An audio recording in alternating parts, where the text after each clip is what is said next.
Bienvenidas y bienvenidos nuevamente a una sesión más de Aprende en Casa 2.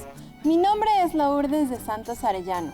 Soy profesora de Historia, maestra en Educación y doy clase en las escuelas secundarias técnicas números 41 y 71. Muchas gracias por acompañarme el día de hoy.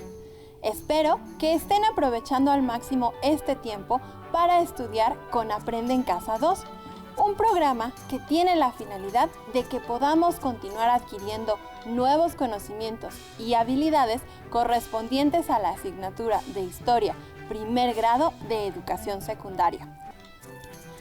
En nuestras últimas sesiones hemos trabajado con el liberalismo y la Ilustración. Hoy continuaremos analizando cómo estos movimientos tan importantes en la historia universal transformaron la forma de ver, pensar y concebir el mundo a partir de sus ideas. Como vemos en la diapositiva, nuestro propósito del día de hoy será valorar la importancia de las ideas ilustradas y su vigencia en la sociedad actual. Deberán estar muy atentas y atentos a lo que veamos el día de hoy, pues les ayudará a concluir el reto de la semana. Recuerden que estamos elaborando una infografía. Antes de iniciar con nuestro tema, asegúrense de tener a mano lápiz o bolígrafo, colores, cuaderno u hojas blancas, pues les servirán para realizar las actividades que iremos proponiendo. Tomen nota de las ideas más importantes y registren las dudas que les puedan surgir. También recuerden tener cerca el libro de texto, pues es nuestra principal fuente de consulta. Si necesitan buscar el tema del día de hoy, podrán encontrarlo dentro del bloque 1. Si ya están listas y listos, comencemos. Como les comenté inicialmente, durante las últimas sesiones hemos estado hablando del liberalismo y de la Ilustración. Vamos a realizar una lectura que nos ayudará a recordar sus aspectos más importantes. En el transcurso de ella, fíjense bien y busquen la siguiente información para que la anoten en su cuaderno. ¿Dónde y cuándo surgió la Ilustración? ¿Cuál es el concepto clave de este movimiento? ¿Cuáles son sus postulados? ¿En dónde se difundieron las ideas ilustradas? ¿Qué procesos históricos influyeron en las ideas de la Ilustración? Ideas de la Ilustración. La Ilustración fue un movimiento intelectual surgido en Francia durante el siglo XVIII, que consideraba la razón como medio para acceder al conocimiento. Entre los postulados de los pensadores ilustrados estaban la república como forma de gobierno, una sociedad más justa, con derechos y garantías individuales, para dejar de ser súbditos y convertirse en ciudadanos.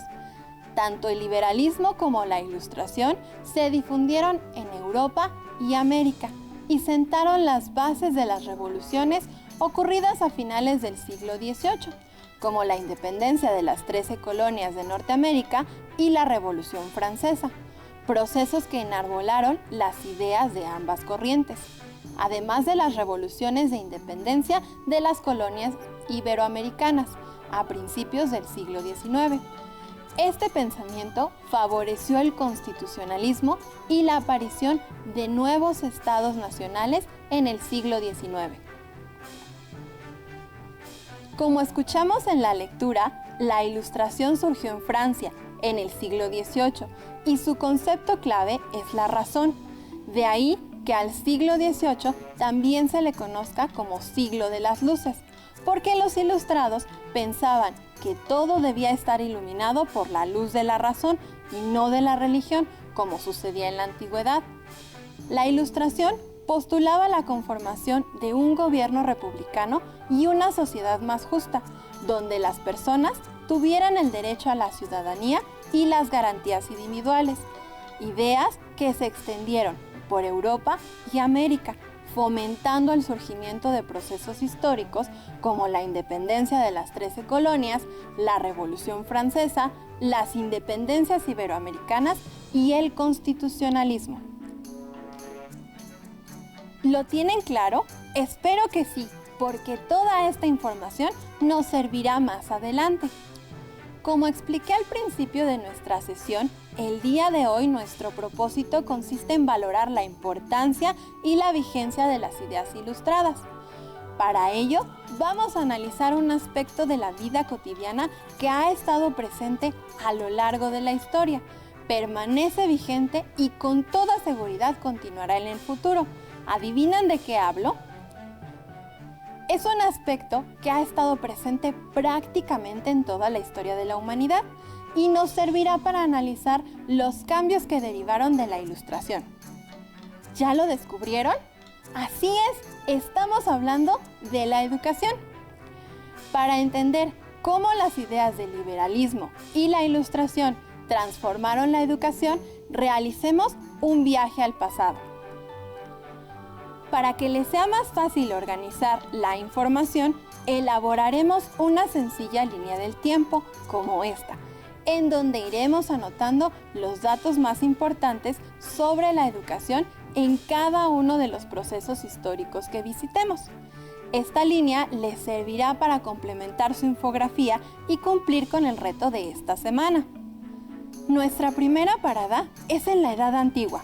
Fíjense en el siguiente video y traten de identificar en qué consistía la educación en la Edad Antigua. Recuerden anotar los principales datos en la línea del tiempo que estamos elaborando. Los egipcios que se asentaron en el noreste de África sostuvieron que antes de la creación del universo prevaleció el dominio del dios Nun, en lo que denominaron las aguas del caos inicial. Y cuando Nun tomó conciencia de dichas aguas, surgió su dios principal, Ra-Atum, quien hizo emerger la primera materia sólida que representó a Egipto. También sostuvieron que Ra-Atum creó a Shu, el aire, y a Tefnut, la humedad, la lluvia, el rocío, y que ellos a su vez crearon a Nut, el cielo con estrellas sobre su cuerpo, y a Heb, la tierra. Según el Libro de los Muertos, el libro sagrado de los egipcios, el sol, la luna y los planetas eran divinidades que se desplazaban por el cielo en barcas parecidas a las que navegaban por el río Nilo, y que el cielo era sostenido por altas montañas. Por su parte, los mayas en el sureste de la República Mexicana relatan en su libro sagrado, el Popol Vuh, escrito durante la segunda mitad del siglo XVI en lengua maya quiché, que los dioses creadores Tepeu y Gucumatz se encontraban en un escenario estático, en medio de una oscuridad como la noche, cuando llevaron a cabo su obra de la creación. Pues el mundo surgió de su palabra por medio de una fuerza creadora que hizo emerger la tierra de las aguas, y que después se formaron los valles y las montañas, así como los animales y los demás seres vivos. Los aztecas en México, por otro lado, consideran que el universo surgió por obra de los dioses Tezcatlipoca y Quetzalcóatl, y que para lograrlo derrotaron a un monstruo mítico llamado Cipatli, que era un reptil acuático hambriento y sanguinario. Según este mito, Tezcatlipoca se cortó una pierna para que Cipatli la devorara, y mientras lo hacía, Quetzalcóatl lo mató con el fin de utilizar su cuerpo como material para crear la tierra que hoy conocemos.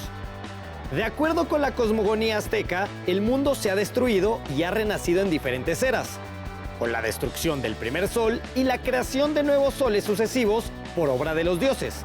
La piedra del sol señala las 5 fechas en que, según el mito, se ha destruido cada era. Como podemos darnos cuenta, en la Edad Antigua, los seres humanos se explicaban los fenómenos a través de la religión, y con base en ella se estructuraba la educación, a excepción de Grecia y Roma, donde los pensadores deslindaron el conocimiento de la religión y comenzaron a estudiar matemáticas y astronomía desde una visión científica. De modo que la información que añadiremos a nuestra línea del tiempo para la Edad Antigua es que la educación estaba ligada a la religión, a diferencia de Grecia y Roma, donde estuvo ligada a las ciencias. Nuestra segunda parada en la línea del tiempo que estamos elaborando es la Edad Media. Durante este periodo, el control de la educación estuvo en manos de la religión, específicamente de la Iglesia Católica, quien administraba las escuelas monásticas y después del siglo IX las escuelas catedralicias, que dependían de un obispo. En esta época hubo pocos avances científicos, pues en general solo se hacían traducciones o sistematizaciones de descubrimientos antiguos. Los niños de las familias más humildes no tenían acceso a la educación. Las escuelas modestas a cargo de sacerdotes estaban destinadas a niños de las familias modestas y en ellas los niños eran constantemente reprendidos por su mal comportamiento. Para la Edad Media, la información que deberás tener presente en tu línea del tiempo es que la educación era controlada por la Iglesia. Se estudiaba en las escuelas monásticas y catedralicias y las personas humildes prácticamente no tenían acceso a ella. Con el surgimiento de las primeras universidades en Europa, la educación comenzaría a cambiar y para 1453, esto es a mediados del siglo XV, llegamos a la tercera parada de nuestra línea del tiempo, el Renacimiento. La llegada de textos de la antigua Grecia a las escuelas europeas y el crecimiento de la burguesía propició la expansión de las artes y el comienzo de estudios que hoy podríamos llamar científicos. Este mismo formato educativo es el que se adoptó en la Nueva España durante el siglo XVII. Para saber cómo era, observemos un video en el que deberán identificar quién es el personaje del que se habla, qué estudios realizaba, dónde tenía que estar para poder estudiar. Sor Juana Inés de la Cruz, la gran poeta mexicana, fue una niña inquieta, curiosa y muy inteligente. Nació en Nepantla el 12 de noviembre de 1651 y vivió en la hacienda de Panoaya en el municipio de Amecameca, Estado de México.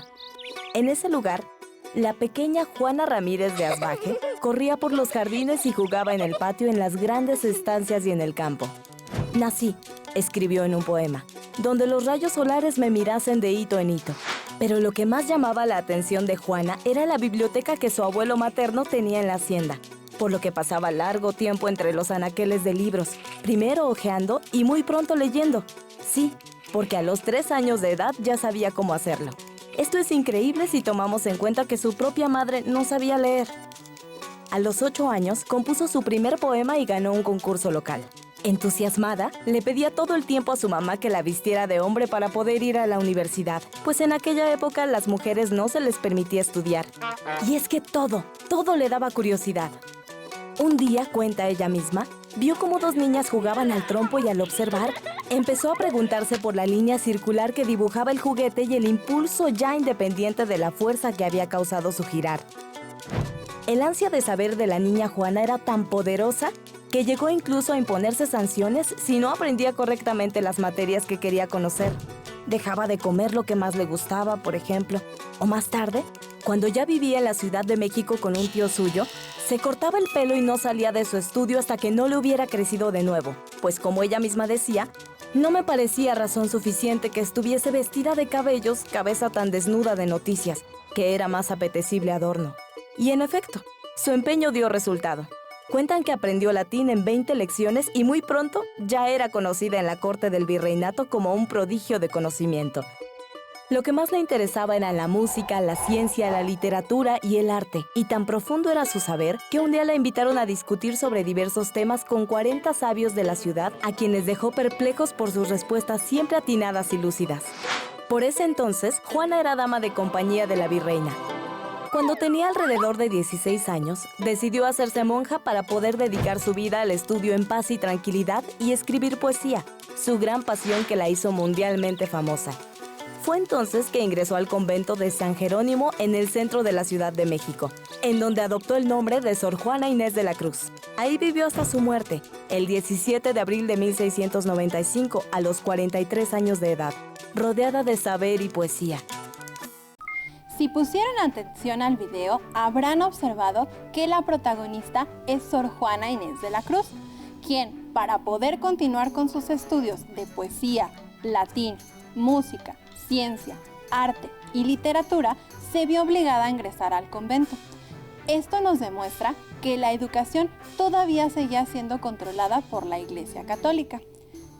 En nuestra línea del tiempo, esta vez agregaremos que, para el Renacimiento y el segmento de la Nueva España en América, se comenzaron a estudiar las ciencias. Sin embargo, la educación seguía influenciada por la Iglesia Católica. Y así llegamos a la parte más importante de nuestra sesión de hoy, el periodo del liberalismo y la Ilustración. Después de lo visto en las últimas sesiones, seguro que reconocen a este personaje. ¿Sí? ¿No? Pues se trata de John Locke, de quien hemos estado hablando en estas sesiones. Y como recordarás, fue uno de los precursores del liberalismo y de la Ilustración, aunque tal vez lo que no conocían de él es que escribió un texto muy interesante sobre temas educativos, al que puso por nombre Algunos pensamientos sobre educación. Para conocer más a fondo sus ideas sobre el tema, realizaremos una nueva lectura. En el transcurso, busquen la siguiente información y asegúrense de anotarla en su cuaderno. Para Locke, ¿cuáles eran los fines de la educación? ¿Cómo se dividía la educación? ¿En qué consistía cada tipo de educación? ¿Cómo se alcanzaba la vida sana? ¿A quién iba dirigida la educación? ¿Qué papel tenían los pobres? John Locke es conocido como uno de los autores que más fielmente y con mayor éxito supo transmitir la Ilustración europea. Sin embargo, lo que no es tan conocido es la atención que presta en sus escritos a la educación. Locke recoge sus ideas sobre educación en Some Thoughts Concerning Education, donde, a la vez que diseña el ideal del caballero de la nueva burguesía inglesa, ofrece una teoría social que marca las pautas a seguir para la consecución de un bien y una felicidad. Afirma que en una proporción de 9 dentro de 10, los hombres son buenos o malos, útiles o no, por su educación. Para él, las cualidades de un caballero son la virtud, la sabiduría, la prudencia, las buenas maneras o la urbanidad y la instrucción. Y precisamente esos fines son los que debía perseguir la educación. Locke planteaba que, para ello, la educación debía dividirse en 3 características: física, intelectual y moral. La educación debía tener un aspecto físico, de modo que el cuerpo vigoroso pudiera ejecutar las órdenes de la mente. La educación intelectual consistía en preparar el entendimiento humano para asimilar el saber y se debía adquirir a través de una enseñanza creativa y agradable, tan agradable para el niño que no le pareciera impuesta, sino más bien un juego. La enseñanza, que según Locke debía ser estricta, era la educación moral, que debía formar la virtud mediante la disciplina de negar los propios deseos y seguir la razón. Para Locke, esta educación, junto con el trabajo y las tareas útiles y efectivas, daban por resultado una vida sana, mientras que la inutilidad propiciaba la enfermedad. El contraste de la postura educativa de Locke se encuentra en que esta educación se planteaba solo para los hijos de burgueses, mientras que los hijos de los pobres solo tenían la posibilidad de la escuela pública, la cual Locke desaprobaba por las malas compañías y la falta de atención. Para los pobres, Locke hablaba de las escuelas de trabajo, donde también se alimentaba a los niños con pan y un plato de avena, mismo lugar donde los niños mendigos debían ser llevados a trabajar luego de ser azotados por su inutilidad. Si bien la postura educativa de Locke establece la educación como impulsora de la mejora social que trata de resolver el problema de la miseria a través de la instrucción como fuente de felicidad y prosperidad, esta solo es para los burgueses, pues para los pobres la instrucción es meramente instrumental y los hace dependientes del trabajo, convirtiéndolos en trabajadores subordinados a la productividad. Con esta lectura podemos darnos cuenta que para John Locke la educación debía desarrollar las virtudes del ser humano y, Para ello, debía abarcar la educación física, moral e intelectual, que junto con el trabajo servían para llevar una vida sana y feliz. Pero como en toda época, había diferencias sociales, pues este tipo de educación era solo para los niños burgueses, mientras que los niños pobres, la educación se aprendía con el trabajo. Generalmente comenzaban a trabajar a los 5 años y para los 10 ya eran tratados como adultos. Otro de los teóricos de la educación que aplicó a sus estudios los principios de la Ilustración fue Enrique Pestalozzi. Ahora realicemos una lectura sobre el trabajo de este teórico. Traten de localizar la siguiente información y anótenla en su cuaderno. ¿Cuáles eran las consecuencias de la pobreza para los niños? ¿En qué basaba Pestalozzi su filosofía educativa? ¿Qué clase de escuelas fundó Pestalozzi? ¿Qué logró Pestalozzi con su método educativo? ¿Cuál era la finalidad de la educación para Pestalozzi?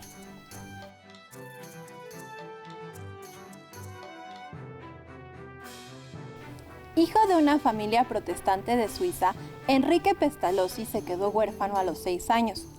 En los recorridos con su abuelo, quien era sacerdote, visitó casas y escuelas de campesinos en la pobreza, apreciando las consecuencias del trabajo a temprana edad, además de la ignorancia y el sufrimiento en que vivía. A pesar de haber sido educado para ser sacerdote, por la influencia de escritores como Rousseau, decidió estudiar la carrera de leyes. Luego de fracasar en sus aspiraciones políticas y como agricultor, Pestalozzi, quien se hallaba en dificultades económicas, convirtió su finca en una escuela industrial. Si bien la escuela no tendría un éxito prolongado, a partir de las experiencias que obtuvo Pestalozzi, publicaría unas cartas sobre la educación de los pobres y más adelante publicaría Leonardo y Gertrudis, una historia donde Gertrudis, una amorosa madre, inspira al maestro de escuela para desarrollar su labor educativa. Para 1798, Pestalozzi decidió convertirse en educador y, financiado por el gobierno suizo, se hizo cargo del orfanato de Stans para huérfanos de guerra y posteriormente sería trasladado a Burgdorf, donde continuaría sus experimentos pedagógicos que darían como resultado un método de educación elemental con el cual lograba enseñar a niños de 5 o 6 años a leer, escribir, dibujar y comprender aritmética en 8 meses, el cual, al ser publicado con el título Cómo Gertrudis enseña a sus hijos, gozó de gran fama en Europa. Entre los principios de su teoría educativa está la creencia de que los niños debían construir sus conocimientos mediante la actividad, que las relaciones de afecto tenían una gran importancia en la educación, así como la socialización y trabajo en la escuela, teorías a partir de las cuales se fundaron varias escuelas y escuelas de preparación docente. Al igual que sus contemporáneos, Pestalozzi buscaba encontrar en la educación la solución a la pobreza. Con la lectura podemos darnos cuenta que las ideas de los ilustrados cambiaron la educación por completo, pues ya no estaba controlada por la Iglesia, sino que era influenciada por la razón. Además, podemos observar que si bien la perspectiva educativa de Locke y Pestalozzi difieren en algunos aspectos, ambos se basan en las ideas de la Ilustración, pues buscaban que la educación ayudara a solucionar los problemas de la pobreza y la desigualdad de su época, ideas que responden a los postulados del liberalismo y la Ilustración. Tanto las ideas de Locke como las de Pestalozzi serían de las más leídas en los siglos siguientes, inspirando a pensadores importantes como Jovellanos, Voltaire o Candillac. Ahora que hemos visto cómo era la educación y los aportes que se hicieron en la Ilustración, necesitamos identificar en nuestra sociedad actual su vigencia. Como mencionamos antes, John Locke pensaba que la educación debía ser intelectual, física y moral, mientras que Pestalozzi pensaba que el conocimiento debía ser aprendido mediante la actividad. ¿Les suena familiar alguna de estas ideas? ¿Han aprendido de esta manera alguna vez? Probablemente, y muchas y muchos de ustedes hayan contestado que sí. Y es que la influencia de los pensadores ilustrados se nota en la forma en que la educación actual se organiza. Hoy en día, el aprendizaje se estructura alrededor de 3 pilares fundamentales. Primero, aprender a conocer, es decir, adquirir conocimientos para comprender. Segundo, aprender a hacer, que es igual a realizar actividades y poner en práctica el conocimiento. Tercero, aprender a ser, que se refiere al pensamiento crítico y la búsqueda del bien común. Ser, hacer y conocer son pilares que en conjunto deben contribuir al desarrollo integral del ser humano. En la diapositiva podemos darnos cuenta de que esto es muy parecido a lo que decían los ilustrados, ¿verdad? Incluso hoy, en esta sesión, hemos aprendido mediante la realización de diversas actividades. Además, en la actualidad, la educación tiene como principios fundamentales la no discriminación, la solidaridad, la igualdad de oportunidades y el acceso universal, justo como aprende en Casa 2. Ideas que tienen su origen en los derechos y libertades que plantearon los filósofos liberales en el siglo XVIII. Hoy en día, igual que en la época de los ilustrados, seguimos pensando que la educación es un medio para mejorar la condición social de las personas y para llegar a esa felicidad y a esa vida saludable de la que Locke hablaba en sus escritos. Además, las ideas de la Ilustración establecían derechos para todos y hoy en México todos los niños y las niñas gozan del derecho a la educación laica y gratuita, tal como lo establece el artículo 3 de nuestra Constitución. Ya que hemos terminado de revisar nuestro tema de hoy, es tiempo de completar nuestro reto de la semana. En su infografía deberán concentrar la información de lo visto durante la semana, es decir, primero, los antecedentes de la Ilustración y sus principales ideas. Segundo, su influencia en el ámbito político y económico. Tercero, la influencia de las ideas ilustradas en la sociedad y la cultura. Y deberán complementarlo incluyendo la importancia y vigencia de las ideas ilustradas en la actualidad a través del ámbito educativo, que fue lo que analizamos el día de hoy. No olviden que las infografías se construyen principalmente con imágenes, gráficos, mapas o representaciones visuales y poco texto. Una buena infografía debe ser ilustrativa y mostrar el estilo y la creatividad de su autor. Finalmente, recuerden que la historia se construye a partir de la consulta de diversas fuentes y ustedes, al hacer lo mismo para elaborar sus trabajos, enriquecerán su aprendizaje. Para ello, pueden complementar lo que hemos visto el día de hoy con su libro de texto, con fuentes bibliográficas, digitales y audiovisuales. ¡Listo! Terminamos por hoy, aunque aún nos queda mucha historia por explorar y descubrir. No olviden compartir con su familia lo que han aprendido el día de hoy, porque al dialogar y reflexionar juntos aprendemos más y mejor. Recuerden seguir las medidas sanitarias, porque cuando nos cuidamos a nosotros mismos, cuidamos a los demás. Nos vemos muy pronto en una sesión más de Aprende en Casa 2. ¡Hasta la próxima!